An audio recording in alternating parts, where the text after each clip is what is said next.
Everybody, welcome back. Today we're looking at the BT meter, the BT38B pen style multimeter. Let's take a look. BT38B shipped via eBay for a whopping sum of $20 US. Definitely in the cheapo zone. Hey, I hope you guys enjoyed that Halloween special. It was a lot of fun. Natasha is always lots of fun, as you know. And don't forget, look at the video. Take a guess at how many spiders, how many of those creepy crawlies were in that video. Give me a number, and on November 3rd, Natasha makes the draw. Somebody's going to win a really cool multimeter. The BT meter BT38B is a pen style meter, and it is along the lines of the traditional pen type meters. I've got one here on the left, the UNI-T 118B. I really like this little meter. I like it because it is not captive. Here we've got captive leads, as you can see. This is permanently attached to the BT meter. On the UNI-T, however, it does come off, so you're not stuck lugging that input lead around everywhere you go, which is a really nice thing. As well, much smaller, this UNI-T, compared to the BT meter. And you know what? Get a load of this. The BT meter actually weighs the same as the UNI-T. Half the size, but they weigh the same. What does that tell you? Now, it does have this interesting grip here. It's not a plasticky grip, it is a rubberized texture grip, so it is probably the best thing of this horrendous looking pen type meter. Yes, I say horrendous looking, I'm sorry, but I just find this really fugly. You know, what can I say? It's just not a good looking instrument of any sort. Probably a little bit better than the blue one. I mean, the blue just looks horrendous, but your mileage may vary, right? You might think this is really good looking, so if you do, hey, kudos to you. But I just think this thing is darn tootin' ugly. Now, the BT meter has a major flaw, and I will point this out shortly. For me, it pretty well defeats the entire purpose of even getting this darn thing, but yeah, look at that in a second. One of the crazy things about this pen type meter, I'm sorry, it is a crazy device, is look at the size of this test lead. I mean, look at this thing. It is huge. I can put it up against an oscilloscope probe, okay? And yeah, it's actually bigger than that probe from the oscilloscope, and this is a big probe. If we take a look at a standard test lead, yeah, insane. This thing is massive. Why they had to make it so darn huge and make it captive just doesn't make any sense. So, oh gosh. Another strange thing is the way they hold this captive test lead on the BT meter. So what you've got to do is you've got to line it up, and it doesn't insert like this. Like logically you would think, right? No, you got to go underneath, and you got to push up. Push, pull, push. An exercise in frustration. The tips themselves are, believe it or not, blunt, and they actually, this part comes off so you can get a little more depth. Makes it a little pointier if you got to get into a tight spot. Yeah, so that protective lead cover does come off like that. But surprisingly, very, very dull, and it looks like really, really, really cheap fabrication as well. Well, there was no signifier on the rating for these leads, nothing. No CAT rating at all, so be careful. On the end of the unit, we do have a little bit of strain relief here, but it's really funky cold Medina. Once again, very cheap. And how long is that really going to last with a honkin' lead like this attached to it? Probably not very long. Performance-wise, the BT meter has a very limited subset of features. We're talking bare bones here. Volts AC/DC up to 600 volts. Resistance, continuity, and diode. One-touch hold. Backlight, finally the select switch.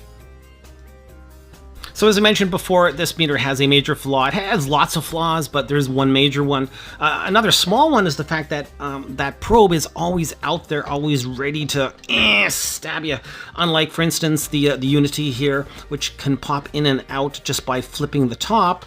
This one is permanently sticking out, so thank God it's not that sharp. But the big caveat for me, at least the major reason that this is a no-show, what the heck is a no-bo, is the fact that it has no NCV or live wire. That's right, they've made a pen-style meter, which you're, supposed to probe and, walk around, pretend you know what you're doing, and it has no non-contact voltage, and it doesn't have live wire. What were they thinking? You know what? They weren't thinking. It doesn't make any sense to me. This is a definite case where, if you're going to put anything on this meter, it should be NCV. And perhaps that live wire feature, but at least NCV. What the heck? Oh, it doesn't make any sense to me. Why, oh why? Oh. Turning the meter on, you just hit that select switch, and there you are. It defaults into a DC volts. Yeah. Display itself is kind of on the murky side. It's not bad if you're looking right at it, but if you're moving at a certain angle, it does start to fade. Actually, from this angle, it's completely obscured. Yeah, so kind of a cheesy looking display. Yeah, not surprised. Maybe we should call this the cheesy BT38B. Speaking of backlights, let's take a look. The backlight itself, probably the best feature of this. Oh gosh, we're still going to call it a pen-type multimeter. Yeah, so it's a good-looking backlight. I will say that it is contrasty. Definitely takes up that display, and there's no bleeding, or very little bleeding on the right. But all in all, a good-looking backlight. Unfortunately, it doesn't stay on permanently. It will turn off in about 30 seconds. Do a quick DC accuracy test, starting with 2.5 volts, coming up as 2.49. 4.99 coming up, should be 5. Let's move it down the line. And should be looking at 10 volts. And coming up as 9.98. So yeah, it's accurate to a degree. It's definitely within spec. This is a strictly a voltage reading meter, AC/DC volts, that's it. It does not do current and not even milliamps. Okay, diode mode is next, so we gotta go to diode, hit that select switch, and there we are. All right. Starting off with that green LED, and it is lit. We do have a forward voltage drop over the yellow. Yes, for both. And to the red. There we go with that forward voltage drop. The blue LED, it is, no it's not. So nothing out of the blue and the white. No can do. So 3 for 5, yeah, really wasn't expecting much better. In diode mode, the BT38B is outputting 2.2 volts. Alrighty, continuity, here we go. Now, I cannot use any other probe, so these standard captive leads are being tested. 3, 2, 1.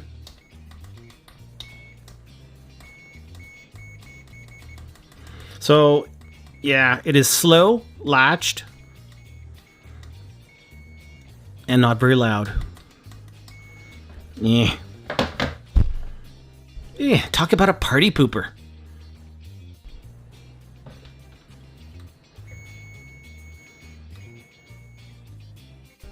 .2 decibels, maximum volume in continuity. Take a quick look at resistance accuracy. Should be looking at 100 ohms. Let's put it back into resistance. There we are.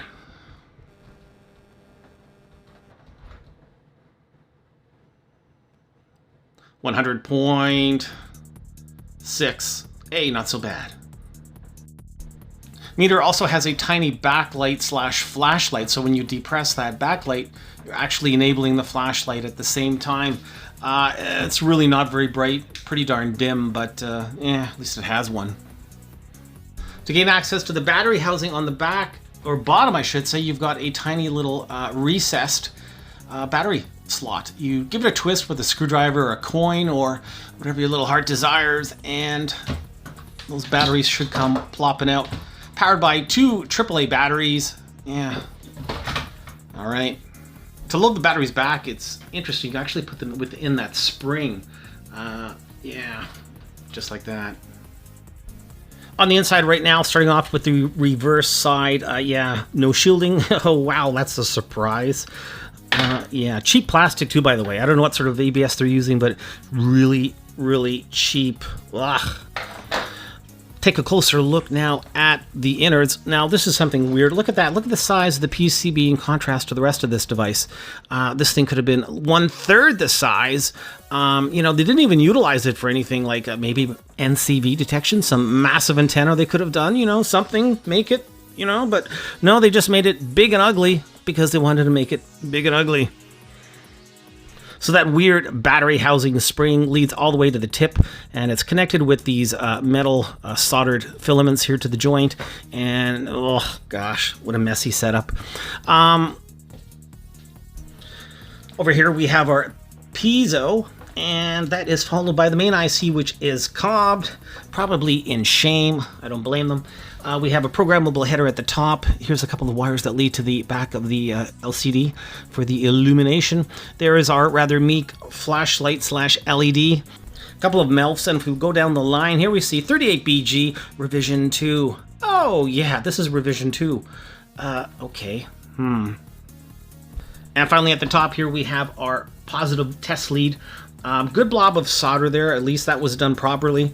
But once again, yeah, these leads are just very cheap.